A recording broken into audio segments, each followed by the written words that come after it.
kabarnya kita berdoa terlebih dahulu. Berdoa mulai. Bismillahirrahmanirrahim. Rabbi shrah li sadri wa yassir li amri wahlul 'uqdatam min lisani yafqahu qawli. Amin. Sebelum pembelajaran kita mulai, Ibu absen dulu ya. Baik, Bu. Indri, hadir Bu. Megi, Hadir, Bu. Nabila, Hadir, Bu. Nur Hidayah, hadir, Bu. baik anak-anak, sebelum kita memulai pembelajaran pada pagi hari ini, marilah kita menyegarkan otak kita terlebih dahulu dengan melakukan ice breaking. Baik, Bu. Ice breaking apa ya kira-kira? Ibu, ice breaking-nya tepuk semangat aja, Bu. Boleh? Kalau begitu, mari semuanya berdiri. Baik, Bu. Kalian sudah tahu kan tepuk semangat itu? Sudah, Bu.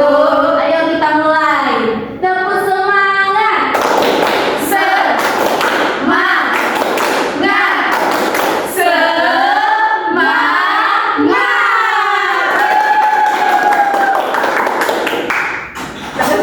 Oke, terima kasih Anda semuanya. Baik anak-anak, setelah kita melakukan ice breaking tadi dan otak kalian sudah segar, Ibu akan menjelaskan tujuan pembelajaran kita pada pagi hari ini. Yang pertama yaitu tentang cerita rakyat dan cerpen. Kalian semua sudah tahu itu apa cerita rakyat dan cerpen? Sudah, Bu. Baik, siapa yang sudah tahu? Saya, Bu. Wah, untuk Indri, apa yang tahu tentang Hikayat, Bu. Hikayat adalah cerita turun-menurun, Bu. Wow, tentang Indri. Megi, tentang cerpen apa yang diketahui? Cerpen itu cerita pendek, Bu. Wow. Nah, betul sekali apa yang dikasih tahu oleh Indri dan Megi. Selanjutnya, Ibu akan menjelaskan terkait pengertian cerita rakyat atau kita sebut dengan hikayat. Ya, seperti yang kita ketahui, cerita rakyat merupakan warisan budaya berupa kepercayaan, legenda, dan adat istiadat yang turun-temurun, baik secara lisan maupun tertulis, dari generasi ke generasi. Ya, selanjutnya Ibu akan menjelaskan terkait nilai-nilai yang terkandung dalam hikayat tersebut. Ada berupa nilai moral. Nilai moral itu seperti nilai yang berkisah tentang kejujuran, keberanian, dan kesetiaan serta keadilan yang terdapat pada cerita tersebut. Yang kedua berupa nilai sosial. Nilai sosial adalah mencakup kemanusiaan seperti kita bergotong royong atau yang lain sebagainya. Yang ketiga ada nilai budaya. Nilai budaya adalah nilai tampak dalam latar pakaian, bahasa, dan gaya hidup tokoh dalam hikayat tersebut. Yang keempat ada nilai agama. Nilai agama adalah nilai yang religius, seperti kita berdoa kepada Tuhan serta adanya ajaran tentang takdir. Yang terakhir ada nilai estetika. Nilai estetika adalah nilai yang menggunakan bahasa yang indah dan gaya pencitraannya yang khas. Ibu akan menjelaskan karakteristik yang ada di dalam cerita hikayat tersebut. Yang pertama, bersifat anonim. Kalian tahu apa itu bersifat anonim? Tidak, Bu. Yaitu semua pengarangnya tidak diketahui. Contohnya lagu Pelangi-Pelangi, apakah kalian mengetahui siapa pengarangnya? Tidak, Bu. Ya, begitulah. Atau hikayat Putri Hijau, siapa kalian tahu pengarangnya? Tidak tahu. Nah, begitulah cerita hikayat tersebut tidak bersifat anonim, tidak diketahui siapa pengarangnya. Yang kedua, mengandung unsur kemustahilan. Di dalam hikayat tersebut mengandung unsur kemustahilan berupa kesaktian. Masa iya ada kodok manusia berubah jadi kodok? Ada bukan? Tidak ada. Yang selanjutnya bersifat istana sentris, yaitu berupa kerajaan-kerajaan. Di dalam hikayat tersebut banyak berupa kerajaan-kerajaan. Ya, selanjutnya penyebarannya secara lisan. Karena penyebarannya secara lisan, kita tidak mengetahui siapa yang menciptakan. siapa yang pertama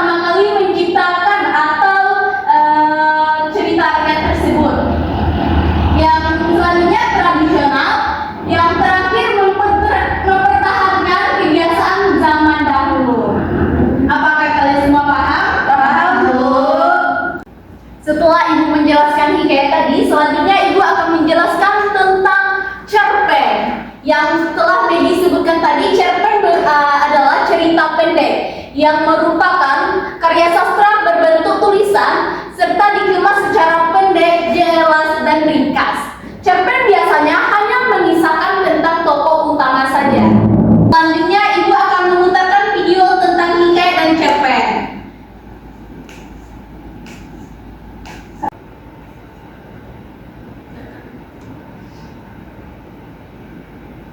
Baik, kalian perhatikan video berikut.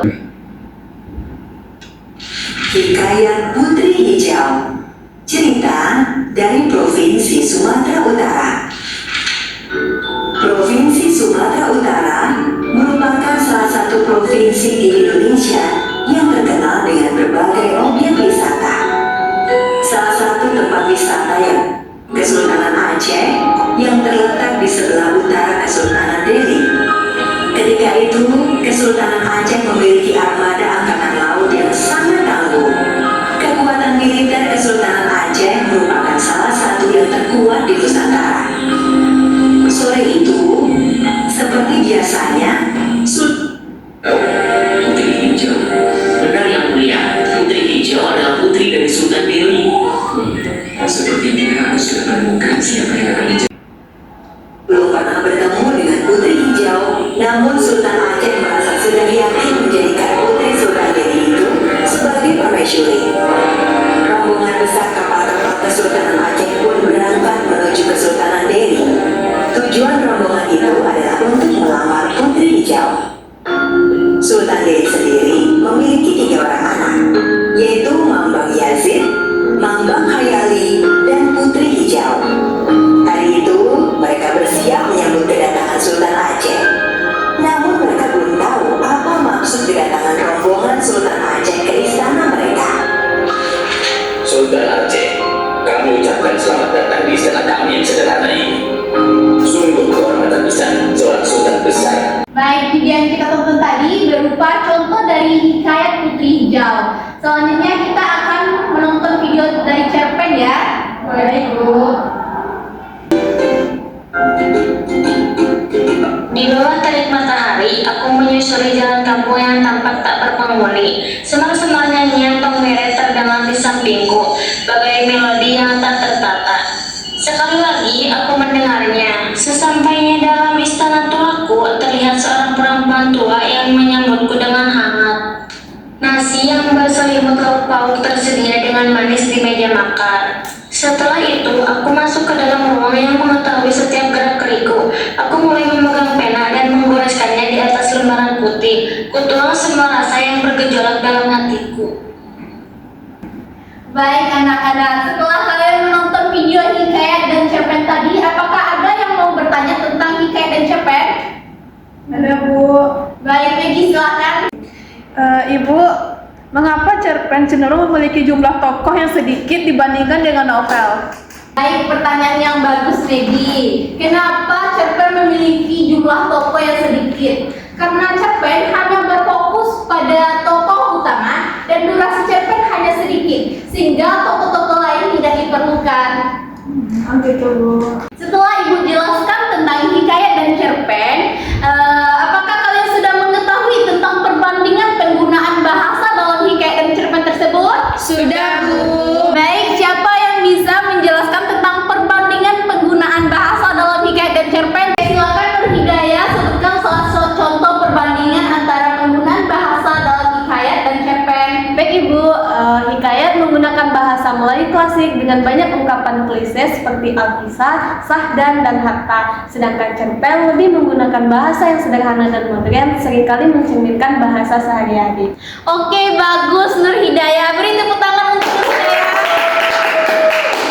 Selanjutnya siapa yang bisa? Saya, Bu. Baik, silakan Indri. Selanjutnya perbandingannya ada penggunaan majas, Bu. Pada hikayat, kebanyakan atau dominan menggunakan majas seperti metafora, simile, dan hiperbola. Sedangkan pada cerpen lebih bervariasi dan tidak terbatas pada jenis-jenis majas tertentu. Wow, tepuk tangan untuk Indri. Baik, selanjutnya siapa yang bisa? Saya, Bu. Baik, Megi, silahkan. Selanjutnya ada konjungsi dan struktur kalimat, Bu. yaitu di mana kalimat pada hikayat lebih sering menggunakan bahasa yang khas dan seringkali tidak lazim digunakan dalam bahasa modern. Sedangkan cerpen menggunakan konjungsi yang umum dalam bahasa Indonesia modern, Bu. Wah, tepuk tangan untuk Maggie. Wah, tinggal 2 lagi ya perbandingan penggunaan bahasa hikayat dan cerpen. Siapa yang tahu? Saya, Bu. Nah, baik, silakan Nabila. Selanjutnya sudut pandang dan penyampaian amanat, Bu. Sudut pandang pada hikayat biasanya menggunakan orang ketiga serba tahu, di mana narator mengetahui segala hal tentang tokoh dan peristiwa dalam cerita.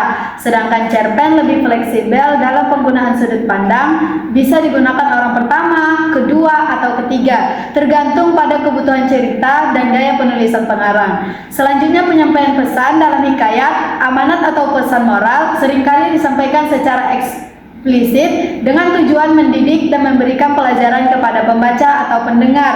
Sebaliknya, cerpen menyampaikan amanat secara lebih implisit, memberikan ruang bagi pembaca untuk menafsirkan sendiri pesan yang ingin disampaikan oleh penulis melalui alur cerita dan perkembangan tokohnya, Bu. Baik, terima kasih Nabila. Tepuk tangan untuk Nabila. Tepuk tangan untuk kita semua. Berarti kalian sudah tahu kan apa perbandingan penggunaan bahasa dalam hikayat dan cerpen? Sudah, Bu. Setelah kalian memahami apa itu hikayat dan cerpen, Ibu akan membagi kalian dalam kelompok kecil. Indri dengan Maggie kelompok 1 ya. Baik, Bu. Kelompok 2 yaitu Nabila dengan Nur Hidayah. Kalian bersedia? Baik, Bu. Baik anak-anak, mari duduk per kelompok masing-masing.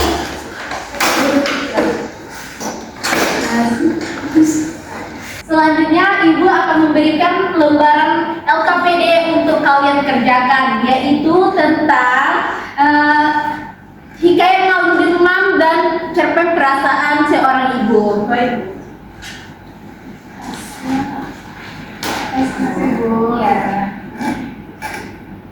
Ibu akan menjelaskan langkah-langkah pengerjaannya, yaitu kalian akan mengerjakan tentang hikayat Malam Demam dan perasaan seorang ibu. Kalian akan membandingkan nilai-nilai terkandung dalam Malam Demam dan cerpen seorang ibu serta perbandingan nilai bahasa yang digunakannya.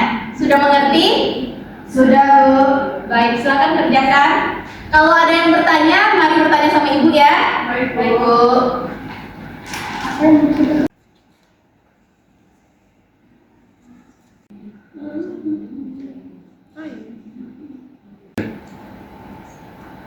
Bu, saya, Bu. Iya nak. Ini dibuat semuanya atau dibagi, Bu? Untuk kelompok 1 kalian mengerjakan hikayat dan kelompok 2 kalian mengerjakan cerpen ya. Sudah paham? Sudah, Bu. Apa kalian sudah paham? Sudah, Bu. Ini dibikin semuanya atau enggak? Oh, yang kalian mau cerpen dan kelompok sebelah hikayat. Ayo, sudah paham? Sudah. Hari ini sebenarnya sudah. Hari ini.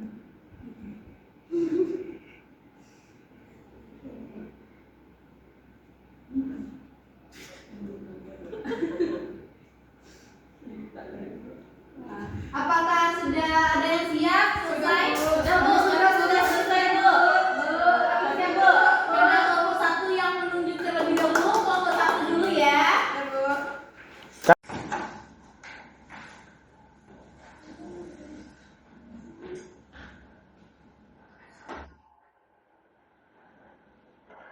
Assalamualaikum warahmatullahi wabarakatuh. Waalaikumsalam warahmatullahi wabarakatuh. Baik, kami akan mempresentasikan hasil diskusi kami mengenai perbandingan bahasa dari hikayat Malam Demam. Yang pertama yaitu gaya bahasa. Pada hikayat Malam Demam menggunakan gaya bahasa Melayu klasik, naratif, dan kadang puitis. Selanjutnya struktur kalimatnya panjang, penuh, pengulangan, dan formal. Ciri khas bahasanya banyak menggunakan kata-kata lama seperti dikisahkan, pamannya, dan lain-lainnya. Nah, selanjutnya perbandingan nilai dari hikayat Malam Demam ini yaitu yang pertama nilai moral, di mana mengajarkan agar tidak durhaka dan menjaga tanggung jawab dalam keluarga. Yang kedua, nilai keluarga, yaitu menunjukkan akibat buruk dari suami yang melupakan tanggung jawabnya. Dan yang ketiga, adanya nilai kehidupan, di mana mengandung nilai kesetiaan, balasan atas perbuatan dan akibat dari kesalahan. Nah, itulah yang dapat kami sampaikan. Apakah ada yang mau bertanya? Hikayat Malim Demam mengisahkan tentang apa? Cut. Baik, saya akan menjawab pertanyaan dari Nabila.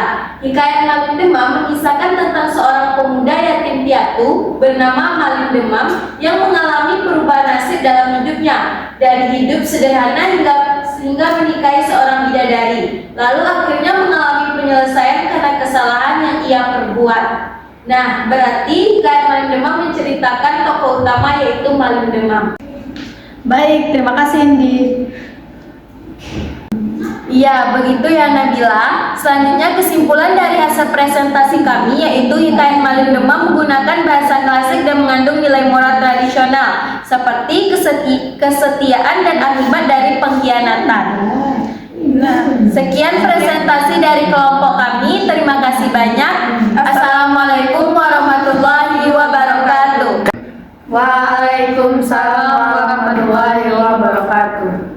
Baik, presentasi dari kelompok 1 sudah bagus. Beri aplaus untuk mereka. Silakan duduk kelompok 1. Selanjutnya kelompok 2 yang akan tampil.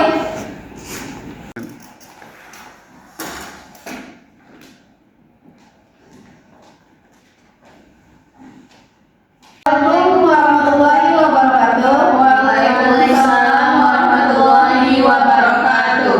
Kami dari kelompok 2 akan mempresentasikan hasil diskusi kami yaitu mengenai perbandingan bahasa dan perbandingan nilai. Di sini saya akan membahas perbandingan bahasa dan rekan saya akan membahas tentang perbandingan nilai. Nah, perbandingan bahasa yang pertama yaitu gaya bahasa.